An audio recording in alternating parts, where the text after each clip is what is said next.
Good morning, I'm Steve Johnson. A reminder, you can get our iPhone, iPad, and Android app, and you can watch the Dove News on demand on your mobile app and on the Dove Roku channel as well.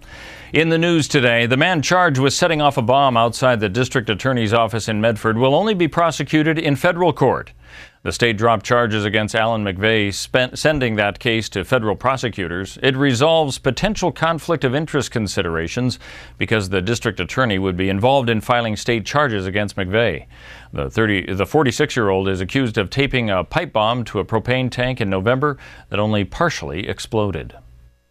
Arrest results from the Thanksgiving holiday show nothing out of the ordinary in southern Oregon, even with 5 arrests for drunk driving. A multi-agency task force worked together to keep accidents and drunk driving cases down, and the results included 5 arrested for driving with a suspended license and 10 for speeding. Police Lieutenant Mike Boudreau says it's a trend they've seen yearly.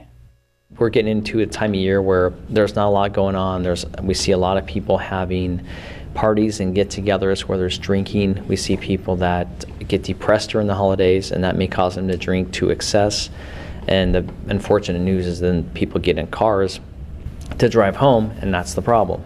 Boudreau says typically the increased instance of drunk driving begins at Halloween and continues through to the Christmas holiday weekend.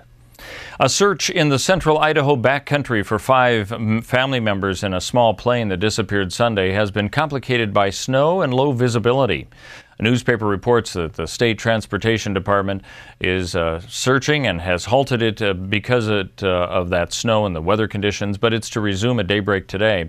The plane was flying from Baker City in Oregon to Butte, Montana. A government panel says Japan's crippled Fukushima plant could run out of water storage within 2 years if current plans are not fully workable.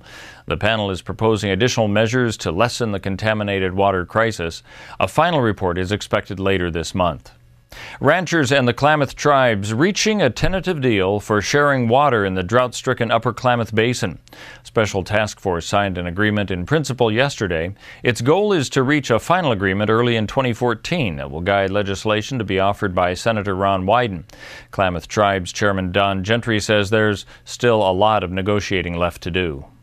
Air cargo carrier Evergreen International of McMinnville supposed to close on Saturday, but it's remained open as of Monday. Chairman Mike Hines of the airline's parent company says that managers were trying to save the company, but he wouldn't say what that means, only that everything is still status quo.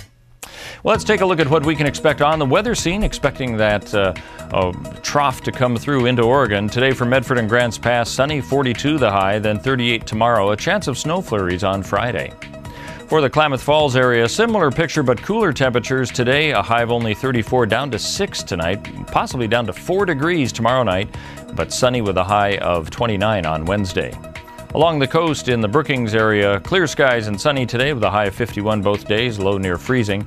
Partly cloudy on Thursday with a chance of rain on Friday.